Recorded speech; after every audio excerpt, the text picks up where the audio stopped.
Dear students, today class 11th mathematics R.D. Sharma, chapter 2nd relations, exercise 2.3 level first, 3 questions 20, 21 and 22 are left. So we will solve these questions today. Question number 20.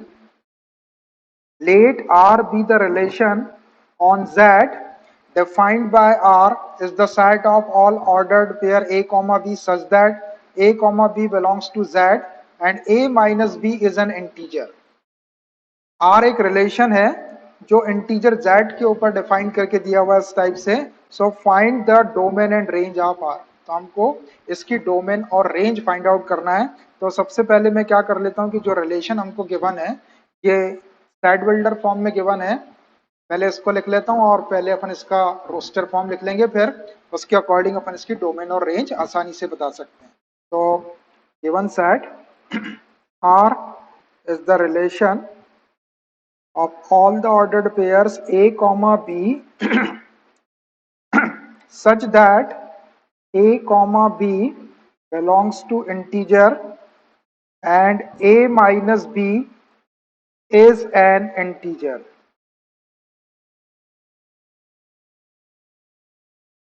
ये relation हमको define करके दिया हुआ है Z के ऊपर. Z के ऊपर है मतलब इसका जो कार्टेशियन प्रोडक्ट होगा Z क्रॉस Z का ये एक सबसेट है. रिलेशन जो होता है वो कार्टेशियन प्रोडक्ट का सबसेट होता है. तो ए और बी दोनों भी इंटीजर और ऐसे इंटीजर होना चाहिए कि ए माइनस बी करेंगे तो इंटीजर आना चाहिए. तो इसके कुछ ऑर्डर्ड पेयर्स हम लिखते हैं. एक ए के प्लेस पे मैंने 1 ले लिया और बी के प्लेस पे भी 1 ले लिया. तो 1 माइनस 1 करेंगे तो 0 आएगा. 0 एक इंटीजर है तो हम 1, 1 ले सकते हैं. 1, 2 ले लिए हमने. 1 माइनस 2 करेंगे तो -1 आएगा. -1 भी एक इंटीजर है. हम 2, 1 ले लें. 2 माइनस 1 करेंगे तो 1 एक इंटीजर है. 5, 4 ले ले. 5 माइनस 4 1 आएगा, इंटीजर है. हम कुछ भी ले सकते हैं. हमने -5, 0 ले ली. -5 -0 -5 और -5 इंटीजर है. हम 0, 7 ले सकते हैं. 0 में से 7 माइनस करेंगे तो -7, मतलब कोई भी दो इंटीजर अगर हम लेंगे और उसको जब हम माइनस करेंगे तो हमको इंटीजर ही मिलेगा. तो ऐसे हम कई ऑर्डर्ड पेयर ले सकते हैं क्योंकि सारे इंटीजर्स अपने पास में. तो मैंने यहाँ पे कुछ ऑर्डर्ड पेयर लिया है. इससे ज्यादा भी आप ले सकते हैं, लेने की जरूरत नहीं. डॉट डॉट लगा दिया मतलब और भी ले सकते हैं, कुछ भी ले सकते हैं. बस आपको ये देखना है कि उनको जब आप माइनस करेंगे ए माइनस बी तो वो एक इंटीजर आना चाहिए. और इंटीजर आपको मालूम है पॉजिटिव भी होते हैं, नेगेटिव भी होते हैं और जीरो भी होता है. तो अब ये अपना रोस्टर फॉर्म आ गया. इसमें भी बहुत सारे ऑर्डर्ड पेयर आएंगे. मैंने डॉट डॉट लगा. 3 डॉट का मतलब गोज ऑन फॉर एवर. तो अब देखिए इसका domain of R. Therefore domain of are.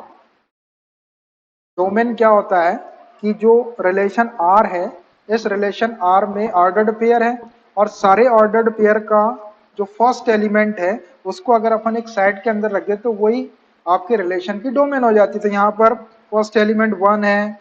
1, 2, 5 -5 0 ऐसा कुछ भी आएगा. तो ये सारी चीजें जो है 1, 2, 5 0 -1 -2 और भी आएंगे इसके आगे.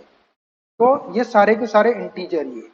तो इसकी जो डोमेन होंगी वो एक इंटीजर का सेट होगा. इंटीजर के सेट को अपन जेड के थ्रू रिप्रेजेंट कर सकते हैं. तो domain of R is equal to Z लिख दी हमने. ये इसका डोमेन हो गया. ऐसे ही इसकी रेंज लिख देते हैं. And range of R. Range में क्या करते हैं कि जो ऑर्डर्ड पेयर हमारे पास में रिलेशन में उसके सेकंड एलिमेंट का सेट लिखते हैं. सेकंड एलिमेंट 1, 2, 1, 4, 0, 7 और कुछ भी आएंगे लेकिन वो सारे के सारे इंटीजर ही होंगे. सेकंड एलिमेंट भी इसके इंटीजर ही है. तो सेकंड एलिमेंट का जो सेट हो जाएगा वो भी इंटीजर का एक सेट हो जाएगा. इसको भी मैंने जेड लिख दिया. तो इसकी डोमेन भी आपका इंटीजर हो गया और इसकी रेंज भी आपका इंटीजर ही होगा. Question number 21. For the relation R1 defined on R by the rule A, B belongs to R1 if and only if 1 plus AB is greater than 0. देखिए एक रिलेशन R1 है, इसको रियल नंबर के set R के ऊपर define किया गया है इस रूल के थ्रू कि A B belongs to R1, A B जो है वो R1 से बिलोंग कर रहा है, if and only if 1 plus A B is greater than zero, और इस टाइप से डिफाइन किया है R1 को कि 1 plus A B is greater than zero है। तो प्रूव दैट, हमको प्रूव करना है A comma B belongs to R1 and B comma C belongs to R1, ये दोनों R1 से बिलोंग कर रहे हैं, then A comma C belongs to R1 is not true for all A, B, C belongs to R। तो हमको ये prove करना है कि A comma C जो है वो R1 से बिलोंग नहीं करता है। जब ये R1 से बिलोंग नहीं करेगा तो इज नॉट ट्रू हो जाएगा for all A, B, C belongs to real number. A, B, C कोई भी रियल नंबर हो सकते हैं, तीनों भी A, B, C। तो हमको ये दिखाना है कि A comma C does not belong to R1। Does not belong to R1 का मतलब हो जाएगा कि इज नॉट, और हमारा क्वेश्चन प्रूफ हो जाएगा। तो यहाँ क्या है कि ये ए बी सी जो है ये रियल नंबर है, तो हम तीन रियल नंबर सपोज करेंगे। इसके अकॉर्डिंग हम इसके अकॉर्डिंग तीन रियल नंबर सपोज करेंगे कि A B belongs to R1 कर जाए इस रूल के थ्रू कि 1 plus A B is greater than zero, और B C belongs to R1 हो जाए किस रूल के थ्रू कि यहाँ बी कॉमा सी रखेंगे तो 1 plus B C is greater than zero, तो उससे हमको ये मिलेगा कि A comma C does not belong to R1। जब does not belong to R1 मिलेगा तो ये इज नॉट ट्रू हो जाएगा और ये प्रूफ हो जाएगा। तो देखिए इसको प्रूफ करने के लिए मैं पहले रूल को लिख लेता हूं। क्या है वो रूल जो हमको गिवन है, A comma B belongs to R1, जैसा सेट R रहता है ऐसा R1 बोल दिया उसने, और इसको डिफाइन किया है रियल नंबर के ऊपर। मतलब ये जो R1 जो रिलेशन है ये R क्रॉस R का एक सबसेट होगा। If and only if A 1 plus A B is greater than zero, 1 plus A B जो है वो जीरो से बड़ा होना चाहिए। ए और बी कोई रियल नंबर होंगे, और एक सी भी दिखा रहा है इसके अंदर, तो सी भी रियल नंबर है। तो अब ये रूल हमारे पास में, अब तीन रियल नंबर एबीसी हम इस टाइप से सपोज करते हैं कि A B belongs to R1 हो जाए, B C belongs to R1 हो जाए, तो फिर A C does not belong to R1 आ जाएगा, तो ये इज नॉट ट्रू हो जाएगा और ये प्रूफ हो जाएगा। तो इसको सपोज करता हूं मैं, लेट ए एक नंबर ले लिया मैंने रियल नंबर 1, कुछ भी ले सकते हैं आप, और बी एक नंबर मैंने सपोज कर लिया -1/2, एंड सी एक नंबर ले लेता हूं मैं -4। देखिए ये तीन नंबर मैंने इस हिसाब से लिया है कि जब मैं यहां पर रखूंगा ए और बी, तो 1 इंटू 1 - 2 करेंगे तो ये -1/2 आएगा यहाँ पर, -1/2, और ये +1 है तो 1 - 1/2 1/2 हो जाएगा जो जीरो से बड़ा रहेगा, तो ये पहली कंडीशन ट्रू आ जाएगी हमारी। फिर B comma C belongs to R1, ये भी है, बी की वैल्यू -1/2 और सी की वैल्यू -4 रखेंगे यहाँ पर, तो 1 प्लस बी सी लेना पड़ेगा, तो बी की वैल्यू -1/2 और सी की वैल्यू -4, तो माइनस माइनस प्लस हो जाएगा, 2 से 2 टाइम कैंसिल हो जाएगा, 2 + 1 तो ये 3 आ जाएगा आपका, 1 प्लस बी सी 3 आ जाएगा, तो ये भी आपका ग्रेटर देन जीरो हो जाएगा, तो ये भी कंडीशन आपकी सेटिस्फाई हो जाएगी। फिर ये A comma C does not belong to R1 चाहिए अपने को नॉट ट्रू के लिए, तो ए आपका 1 है और सी आपका -4 है, तो 1 प्लस ए सी में रखेंगे अपन, A comma C belongs to R1 का मतलब 1 प्लस ए सी होगा, यहाँ वैल्यू रखेंगे, ए की वैल्यू 1 और सी की वैल्यू -4, तो ये 1 - 4 आएगा, 1 - 4 को -3 बोल सकते हैं, और -3 लेस देन जीरो है, ये ग्रेटर देन जीरो नहीं है, तो ये वाली जो कंडीशन है ये ट्रू नहीं रहेगी, और ये प्रूफ हो जाएगा कि इज नॉट ट्रू, ये बिलोंग नहीं करेगा R1 से, A comma C does not belong to R1 आएगा, तो ये ट्रू नहीं रहेगा, और जब ये ट्रू नहीं रहेगा तो ये प्रूफ हो जाएगा कि A comma C belongs to R1 is not true for all A B C belongs to R। तो ये आप तीन नंबर कोई भी सपोज कर सकते हैं, लेकिन आपको इसके अकॉर्डिंग सपोज करना, ये सही होना चाहिए, ये ट्रू होना चाहिए, और ये वाला ट्रू नहीं होना। अब देखिए मैं इसके अंदर वैल्यू रख के इसको प्रूव कर लेता हूं। सबसे पहले पहली कंडीशन है ये वाली, A comma B belongs to R1, तो A comma B belongs to R1, then क्या हो जाएगा इस रूल के अकॉर्डिंग 1 रहेगा, और ये जो दोनों एलिमेंट है ऑर्डर्ड पेयर के उसका प्रोडक्ट जीरो से ग्रेटर लेना है, तो यहाँ पर 1 plus A B is greater than zero, ऐसा आना चाहिए। रखो इसके अंदर वैल्यू, तो ये 1, ए की वैल्यू हमने 1 लिए और बी की वैल्यू -1/2 ग्रेटर देन जीरो, 1 ये -1/2 is greater than zero, LCM ले लिया आपने 2, तो ये 2 - 1 इज ग्रेटर देन जीरो, और 2 - 1 1/2 इज ग्रेटर देन जीरो। तो देखो 1/2 जीरो से बड़ा होता है, मतलब ये ट्रू है आपका, पहली वाली कंडीशन तो आपकी ट्रू है, ये गिवन भी था आपको यहाँ पे। अब ऐसे ही दूसरी वाली B comma C belongs to R1, B comma C belongs to R1, इसका मतलब होगा 1 plus B C is greater than 0।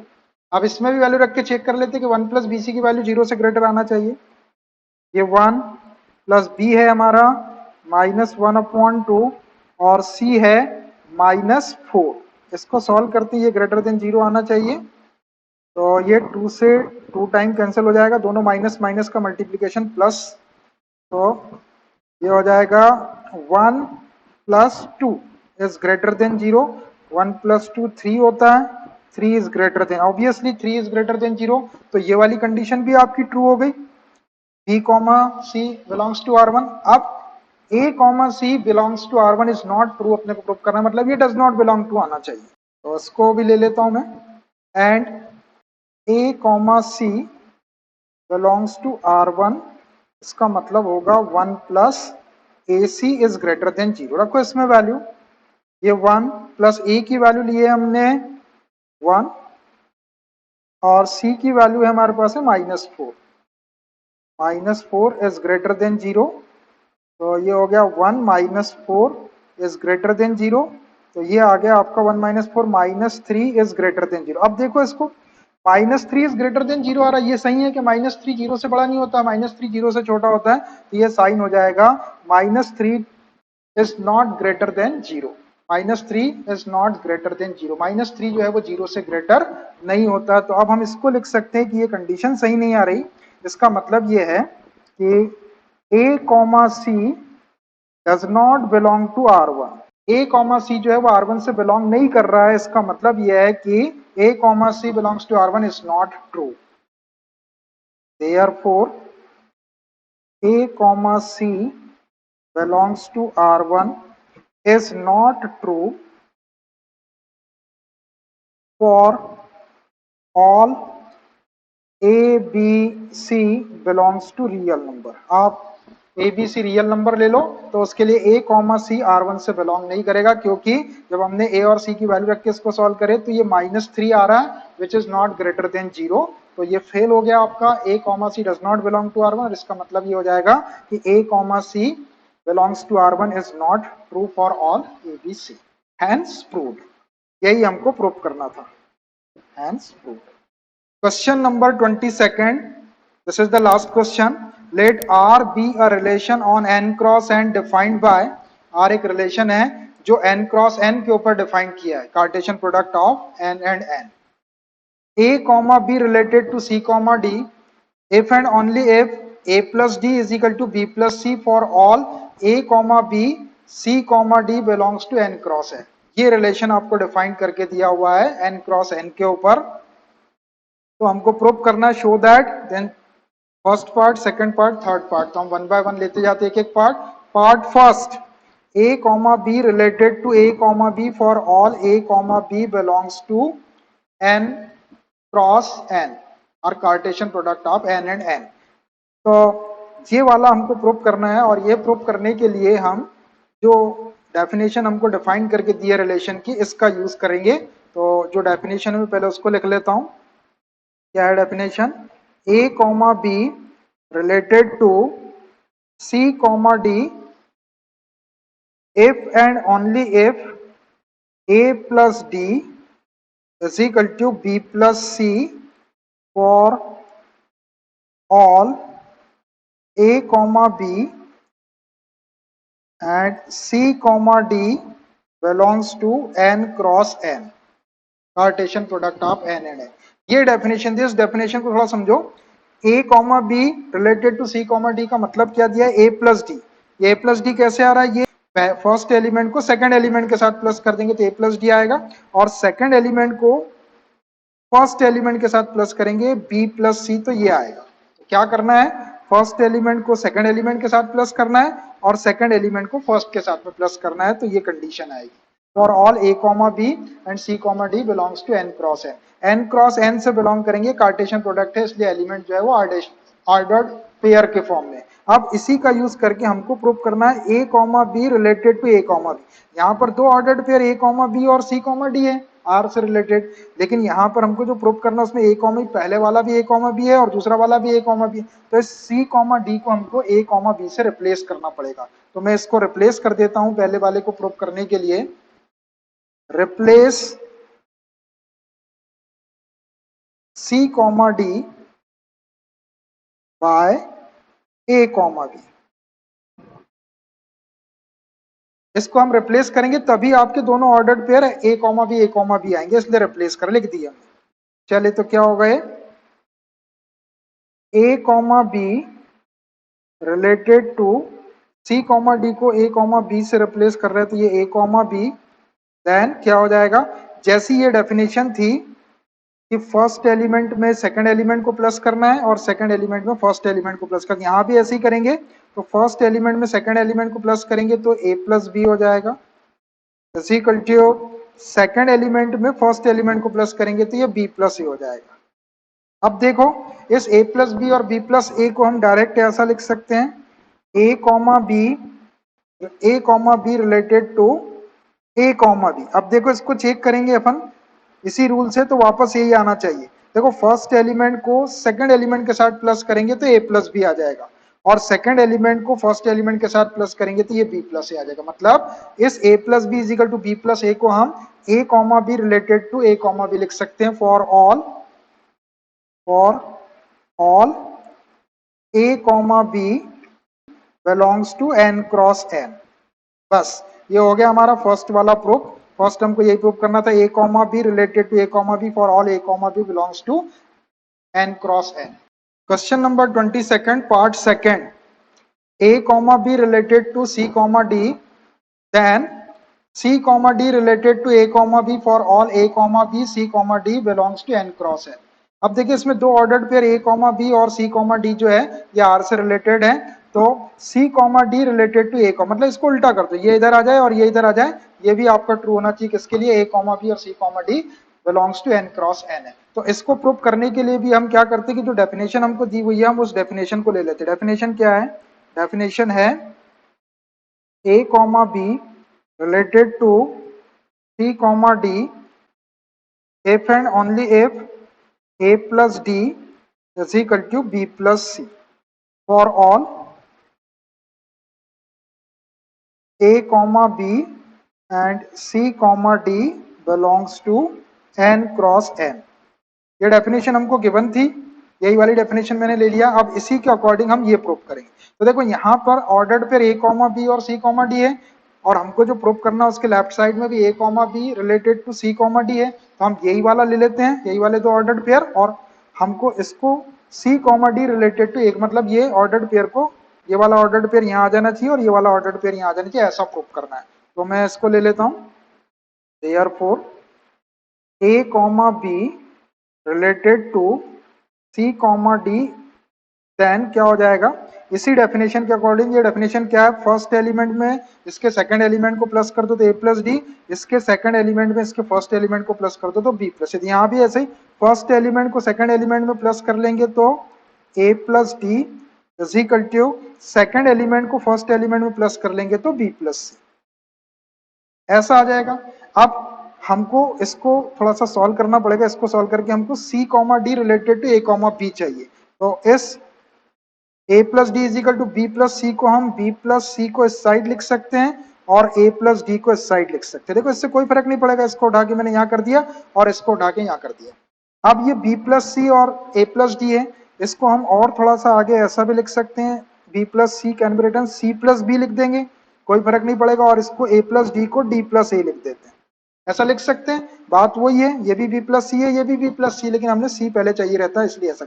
अब देखिए c plus B is equal to a plus D को d प्लस ए लिख दिया, d प्लस ए आ गया। अब इस पूरे को हम क्या लिख सकते हैं, इसको हम लिख सकते हैं कि c comma D related to a comma B, ऐसा। अब देखो इसको चेक करके देखो, तो इसके फर्स्ट एलिमेंट में इसके सेकंड एलिमेंट को प्लस करेंगे तो ये c प्लस बी आ जाएगा, इसके सेकंड एलिमेंट में इसके फर्स्ट एलिमेंट को प्लस करेंगे तो ये d प्लस ए आ जाएगा। आ गया, फर्स्ट को सेकंड में प्लस कर लो तो c प्लस बी, सेकंड को फर्स्ट में प्लस कर लो तो d plus A. For all a comma B C, D belongs to N cross N। ये हमारा सेकंड वाला पार्ट भी प्रूफ हो गया। Question number 22 part third, A, B related to C, D and C, D related to E, F, then A, B related to E, F for all A, B, C, D, E, F belongs to N cross N। ये हमको proof करना है। देखिए इसमें ये वाला relation R से belong कर रहा है, तो हमको प्रूफ करना है कि A, B related to E, F, मतलब ये भी एक दूसरे से रिलेटेड है। कैसा कि फर्स्ट वाले को सेकंड वाले के साथ प्लस करना है और सेकंड वाले को फर्स्ट वाले के साथ में प्लस करना है, ऐसा अपने को शो करना है। तो इसको प्रूफ करने के लिए भी जो रिलेशन अपने को डिफाइन करके दिया मैं उसी को ले लेता हूं। क्या गिवन है हमको? A, B related to C, D if and only if A plus D is equal to B plus C for all A, B, C, D belongs to N cross N। ये relation हमको define करके दिया है कि A plus D is equal to B plus C. कैसा आता है ये? फर्स्ट वाले में सेकंड वाले को प्लस कर दो तो A प्लस डी और सेकंड वाले को फर्स्ट वाले में प्लस कर दो तो बी प्लस। अब इसी के अकॉर्डिंग हम ये वाला रिलेशन लिखते हैं और ये वाला रिलेशन लिखते हैं और उसकी हेल्प से फिर ये वाला प्रूफ हो जाएगा। तो therefore A, B related to C, D, then अगर ऐसा रहेगा तो फर्स्ट वाले को सेकंड वाले के साथ प्लस कर दो तो ये हो जाएगा A plus D is equal to second वाले को फर्स्ट वाले के साथ प्लस कर दो तो ये हो जाएगा B प्लस सी। इसको एक इक्वेशन दे दो आप। ये एक रिलेशन से हमने एक इक्वेशन बना ली। अब सेकंड वाला रिलेशन भी अपने पास में C, D related to E, F and C, D related to E, F। Then इसको भी ऐसे ही फर्स्ट एलिमेंट को सेकंड एलिमेंट के साथ प्लस कर लो तो C plus F is equal to second element को फर्स्ट एलिमेंट के साथ प्लस कर लो D प्लस E। तो ये D प्लस E, इसको इक्वेशन सेकंड दे दो। अब देखो इन दोनों को हम ऐड कर देते हैं। एडिंग इक्वेशन 1 एंड इक्वेशन 2 करो ऐड। तो लेफ्ट साइड में left side A plus D plus C plus F, C plus F is equal to B plus C plus D plus E। हमने लेफ्ट साइड में left side को plus कर दिया, right side में right side को plus कर। देखो कुछ कैंसिल हो रहा होगा। ये D दोनों साइड है कैंसिल हो गया, ये C कैंसिल हो गया। अब जो बचा उसको लिखो। क्या बचा? A plus F is equal to B plus E। अब ये आ गया हमारे पास में A plus F is equal to B plus. अब इसको हम ऐसा लिख सकते हैं A, B related to E, F। देखो इसको फर्स्ट एलिमेंट में आप सेकंड एलिमेंट को प्लस करो तो A प्लस F आ जाएगा, ये आ जाएगा। और सेकंड एलिमेंट में फर्स्ट एलिमेंट को प्लस करेंगे तो ये B प्लस E आ जाएगा। आ गया? यही चाहिए हमको, यही हमारी डेफिनेशन। फर्स्ट में सेकंड को प्लस करो A प्लस F और सेकंड में फर्स्ट को प्लस करो तो ये B plus E। For all A, B, C, D and E, F belongs to N cross N। और यही हमको प्रूव करना था। Hence proved। तो ये तीनों पार्ट हमने प्रूव कर दिए। In this way this exercise 2.3 has completely done. अब एक एक्सरसाइज बची है आपकी, very short answer type questions, उसको हम नेक्स्ट क्लास में ले लेंगे। Okay, bye.